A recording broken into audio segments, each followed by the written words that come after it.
Boa noite, senhoras e senhores. Essa aqui é a live do ERISC.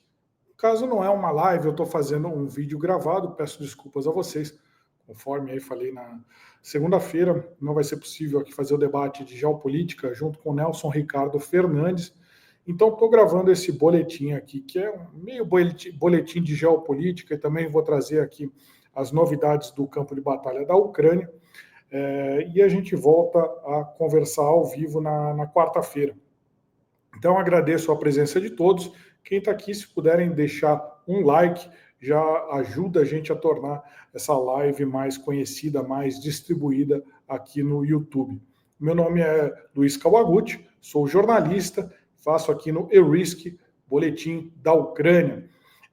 Bom, o que nós temos em pauta hoje, pessoal, na área de geopolítica, é a decisão que foi anunciada agora pelo presidente Biden nesta terça-feira, que foi acordado um cessar-fogo entre os militares israelenses e os terroristas do Hezbollah que atuam no Líbano.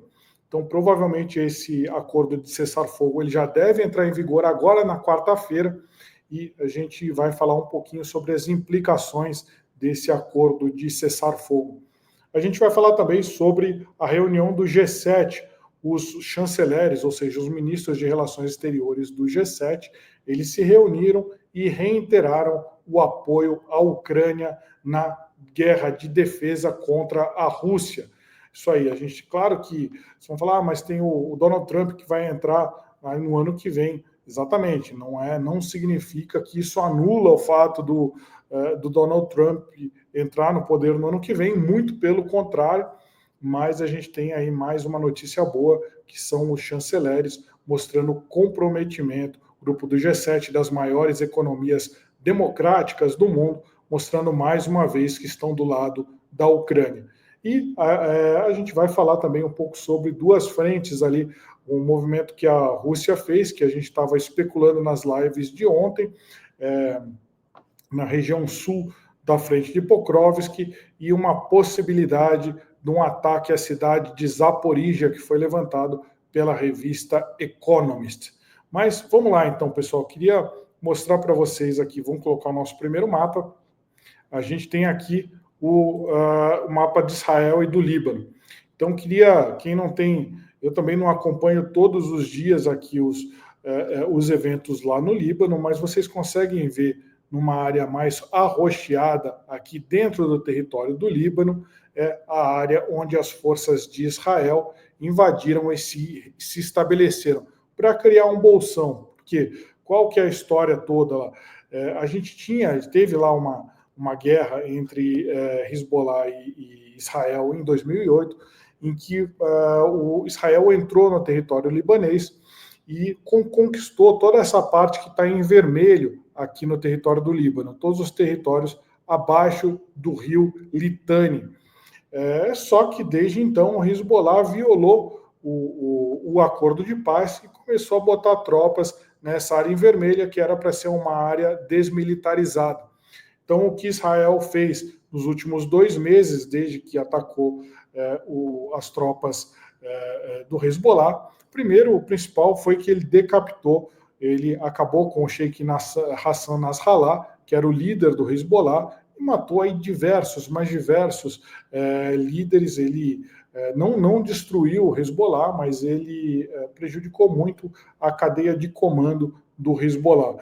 Em paralelo, no terreno, isso ele fez com diversos ataques aéreos e com ação de tropas. E as tropas israelenses entraram nessa área mais arroxeada, aqui que está dentro da área vermelha, que é essa área que deveria ser desmilitarizada, para criar uma espécie de buffer zone, ou seja, um bolsão. Eles tentaram acabar com todos os túneis e as plataformas usadas aí para lançamento de foguetes contra o território de Israel.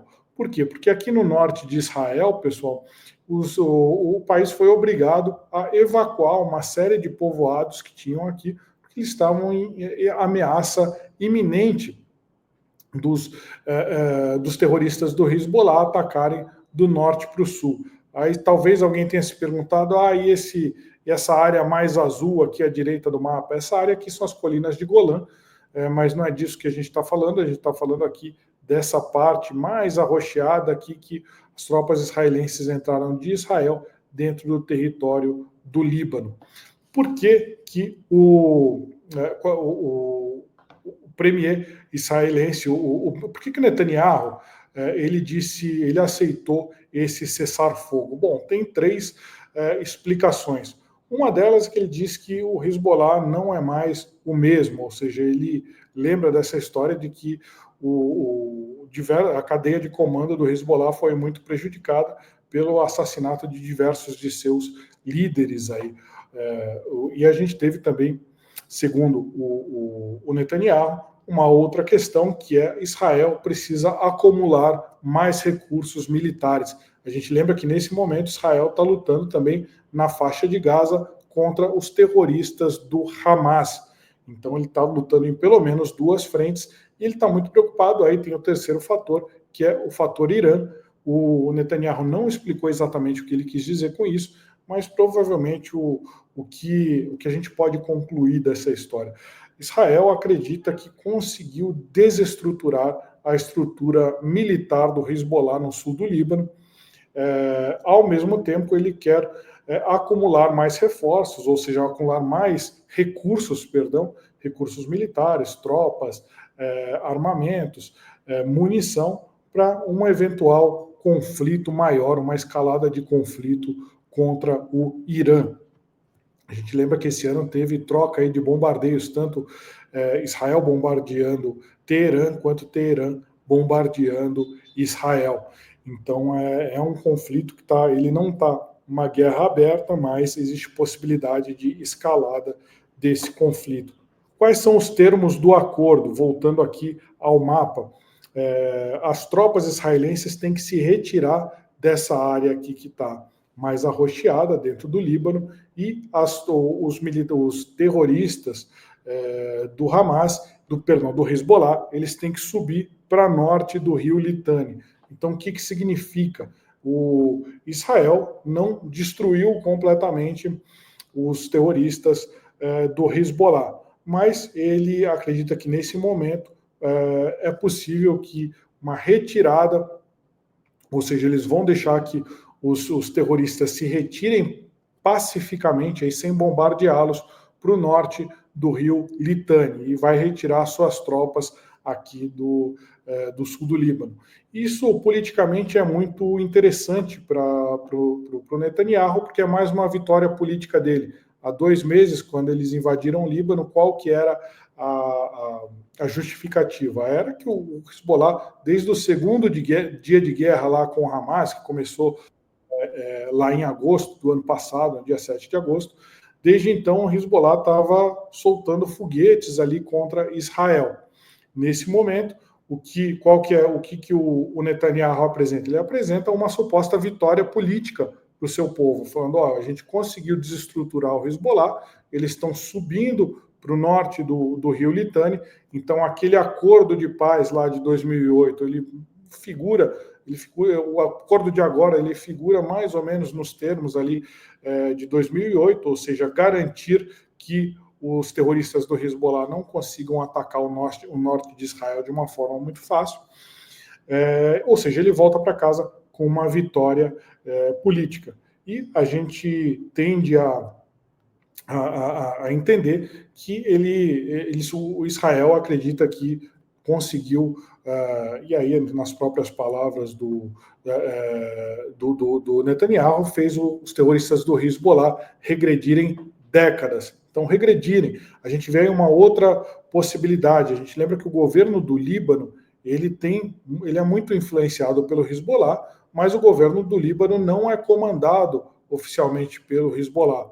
Esse enfraquecimento do Hezbollah, ele pode dar chance para que políticos que não sejam do Hezbollah consigam aumentar o seu poder no Líbano, o que seria uma coisa maravilhosa aí para a humanidade inteira, se eles conseguissem, se o Hezbollah perder a sua força política dentro do Líbano. Eu lembro que o Hezbollah é um grupo terrorista. Então, o que a gente pode assumir, o Israel está tranquila de que poderá conduzir aí outras ações militares, talvez até aumentar a intensidade das suas ações militares lá na faixa de Gaza contra o Hamas. Lá a guerra continua, mas a guerra com o Líbano, ela agora entra numa fase de cessar-fogo. E o Netanyahu falou que esse cessar-fogo, se por acaso o Hezbollah descumprir esse cessar-fogo, Israel voltará a atacar o Hezbollah no sul do Líbano. Na verdade, ele não falou no sul do Líbano, ele falou no Líbano. Então pode ser em Beirute, pode ser em qualquer lugar. O que me chamou a atenção é que não teve uma resposta, um pronunciamento forte, pelo menos até o momento que eu estou gravando esse boletim, às 18 horas aqui de terça-feira. A gente soube pelo governo americano, pelo Joe Biden, de que o Hezbollah tinha concordado com essa negociação, mas não vi até o momento dessa gravação pronunciamentos do Hezbollah. Então não farei tantas conjecturas sobre o nível de organização que o Hezbollah ainda tem para participar, qual a força que ele teve para impor as suas condições nesse cessar-fogo. Foi um cessar-fogo que foi costurado pelos Estados Unidos e pela França. Então, uma boa notícia aí vinda do Oriente Médio, porque a gente lembra que a guerra ela é sempre ruim, né? É o pior das vicissitudes humanas. Às vezes a guerra ela é necessária, às vezes a guerra, ou seja, a paz não pode vir a qualquer custo. É isso que eu costumo dizer aqui nas minhas transmissões. Mas nesse caso parece ter sido atingido aí um cessar-fogo aceitável. Porque a gente lembra o maior objetivo do Hezbollah é acabar com os israelenses, e o maior objetivo dos israelenses é não ser destruído aí por esses grupos terroristas que o cercam. Então é notícia positiva vinda de lá.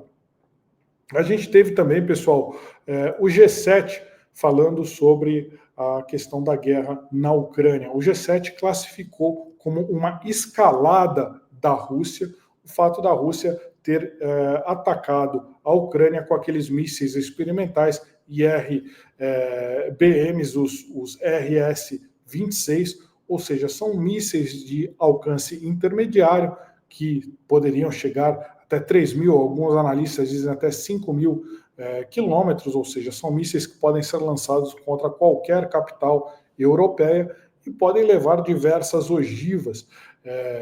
A gente viu aí um desses mísseis que atingiu uma instalação militar em Dnipro, tinha pelo menos 6 ogivas diferentes, todas carregadas com bombas não nucleares, mas esses mísseis podem carregar bombas nucleares. Então é mais um recado político, porque ele foi lançado a uma distância de mais ou menos 1.000 quilômetros. A Rússia tinha outras armas para fazer esse ataque, mas optou por usar esse míssil que pode carregar armas nucleares. Não é a primeira vez que a Rússia lança mísseis que podem carregar armas nucleares, mas esse tipo de míssil não tinha sido usado ainda no campo de batalha em nenhuma guerra. Então foi um recado político muito forte, e o G7, o grupo das maiores economias democráticas do planeta, manda um recado que para tentar mostrar aí que a Rússia estava fazendo uma propaganda muito enviesada, falando, não, nós lançamos esses mísseis porque nós estamos nos defendendo, mas eles não estão se defendendo, eles que atacaram a Ucrânia, primeiro invadiram a Crimeia e o Donbás lá em 2014, em 2022 lançaram uma invasão em todo o território da Ucrânia, felizmente não conseguiram tomar a capital Kyiv, e foram escalando essa guerra, e o Ocidente ele tentando dar as armas suficientes, e aí há uma crítica, não vieram armas suficientes do Ocidente para a Ucrânia, mas para o G7 lembra que quem está escalando esta guerra é a Rússia e não o contrário. A Rússia já tinha trazido tropas norte-coreanas, aí o Ocidente, a OTAN, respondeu autorizando o uso de armas ocidentais, como os mísseis Attack-M's ou os mísseis Storm Shadow, dentro do território russo. Então, o que a gente vê aqui, esse discursinho da Rússia de que ela estaria reagindo à liberação do uso dos Storm Shadows, não é uma reação, é outra escalada. Os Storm Shadows e os Atacanos foram liberados depois que a Rússia colocou tropas norte-coreanas no campo de batalha. E agora a Rússia escala de novo, colocando esses mísseis IRBM. Então, boa ação do G7, acertaram mais uma boa notícia vindo aqui para a gente, dessa vez no campo político. Agora, pessoal, a questão aqui no campo de batalha, as notícias não são tão boas assim. Vamos ver por quê aqui, pessoal. Eu estou mostrando aqui para vocês a frente de Pokrovsk. Vamos aqui no mapa. Um pouco mais de zoom aqui, o que a Rússia está tentando fazer, tomar toda essa região de Donetsk, que eu sinalizei para vocês aqui, com essa linha pontilhada. E o ícone de explosão mostra onde está acontecendo essas últimas ações de guerra. A gente vê aqui essa aqui é a frente sul na verdade, a gente está falando da frente leste, mas é o sul da frente leste, pessoal. É a frente de que a gente convencionou chamar de Pokrovsk, porque a Rússia está avançando a uma cidade que se chama Pokrovsk, e não está nesse mapa aqui, mas então tudo isso aqui é ao sul dessa cidade de Pokrovsk, é o sul do Donbás. Então, posicionando de novo onde está esse ícone de explosão. Então, é o sul da frente leste. Depois a gente já vai falar da frente sul daqui a pouco, pessoal. Então, a gente viu aqui, se vocês veem aqui acima da área mais verde aqui do mapa, a cidade de Velika Novosilica. Essa cidade, a gente falou na live de segunda-feira, que uma das possibilidades era que os russos iam tentar cercar ela pelo leste e depois tentar envelopá-la, cortar as linhas de suprimento. Então, esse aqui é o mapa do dia 21, esse aqui é o mapa do dia 22, e esse aqui é o mapa do dia 25 de ontem. Então, provavelmente, esse aqui seria o movimento, era o que a gente estava falando na live de ontem, o movimento que a Rússia tentaria fazer para atacar Velika Novosilica. A gente tinha a gente estava na dúvida o que a Rússia ia priorizar, ia tentar fazer esse ataque contra essa cidade ou ia tentar fechar esse bolsão aqui que vocês estão vendo mais à direita do mapa, no alto à direita, que é todo o bolsão de Kurakov, ou seja, eles iriam querer fechar esse bolsão aqui ou atacar a cidade de Velika Novossilka. Então, aparentemente, a opção dos russos aqui é concentrar forças em Velika Novossilka, pelo menos o que a gente viu aí de ontem para hoje no campo de batalha, e entre segunda entre domingo, segunda e terça. Mas não significa que eles vão congelar aqui a frente de Kurakov também. Isso deve acontecer de uma forma simultânea, mas há alguns indícios de que eles vão dar prioridade para essa área aqui mais ao sul.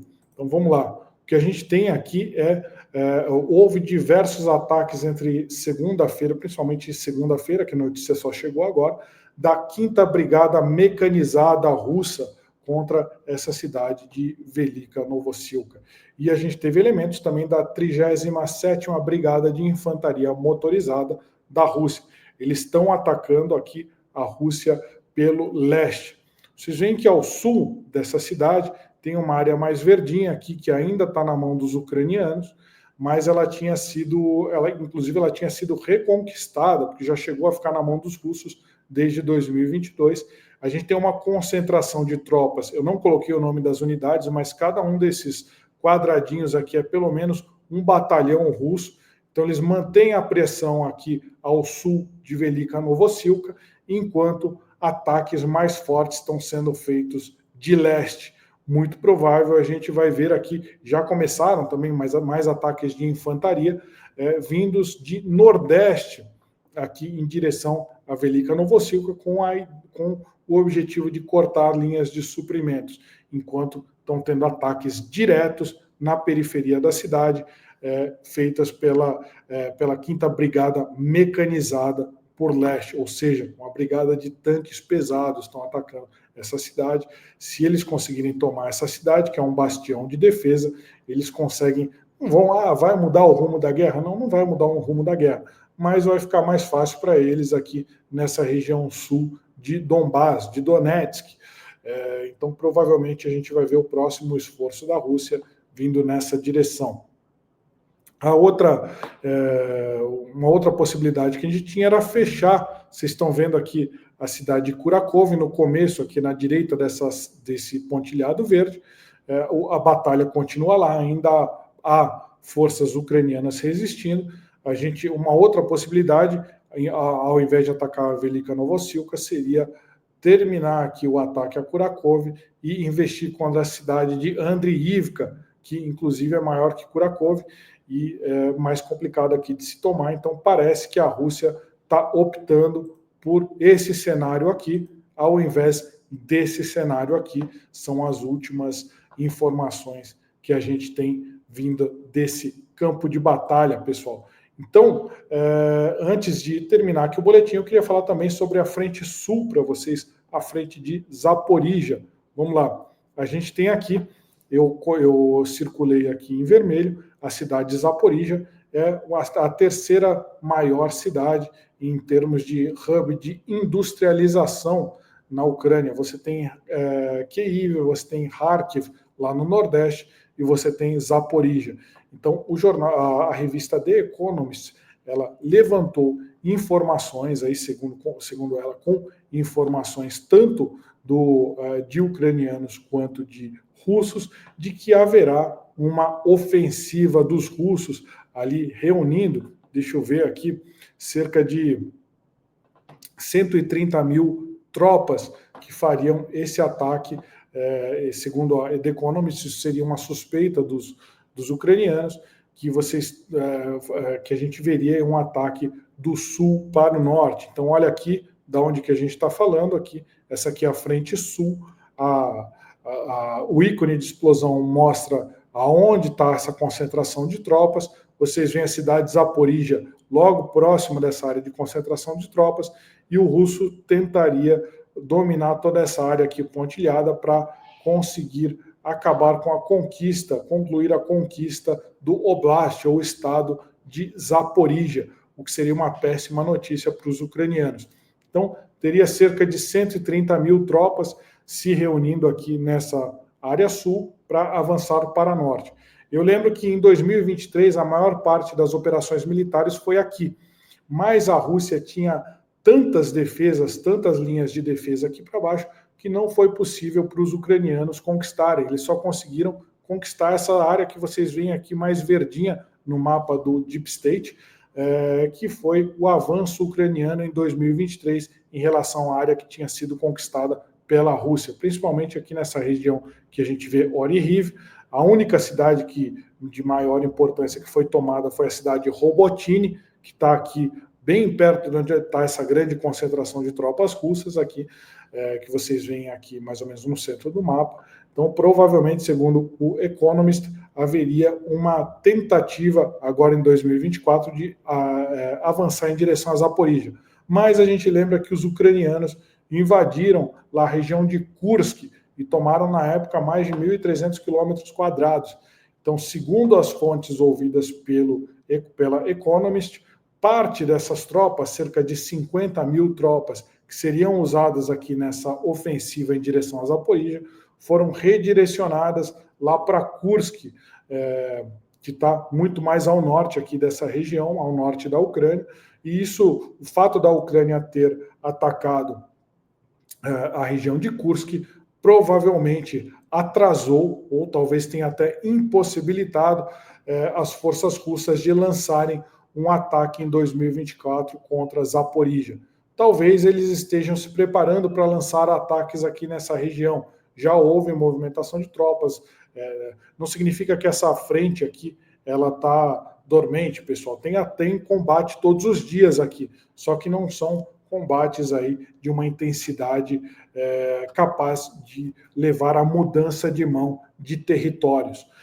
A gente lembra que nessa área aqui, entre Zaporizhia e a frente de batalha, existem defesas mas muito robustas dos ucranianos. E o que a Economist levantou aqui na sua reportagem é que está havendo uma preparação desse território, com uma série de minas terrestres, obstáculos antitanque, como os dentes de dragão, como fossas antitanque, construção de casas-matas, redes de trincheiras, para que os ucranianos consigam avançar.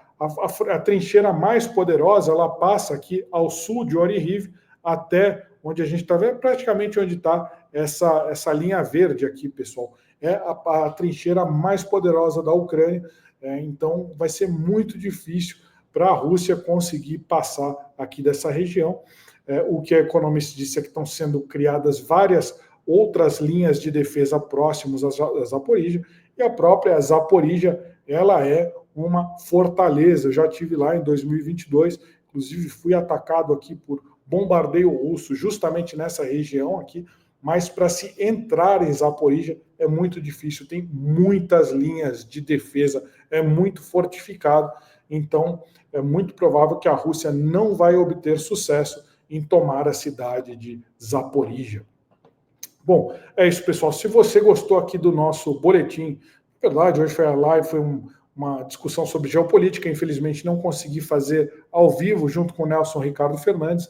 A gente volta a fazer outras discussões aqui durante essa semana, e aí com a presença do Ricardo. Se você gostou aqui dessa live, ou desse boletim, por favor, deixe o like. Se você não conhecia o canal, dá a honra de poder assinar aqui o E-Risk e se manter informado aqui sobre as últimas atualizações da guerra na Ucrânia, e a gente traz, é claro, também notícias de outros combates, de outras guerras, quando há uma mudança significativa, como que foi anunciado nessa terça-feira, do cessar-fogo ali entre Israel e os terroristas do Hezbollah no Líbano. Agradeço demais a presença de vocês e convido para acompanhar os nossos boletins sempre às 21 horas, a live de geopolítica às terças-feiras às 20 horas. Muito obrigado pela atenção. Tenha uma ótima terça-feira, pessoal.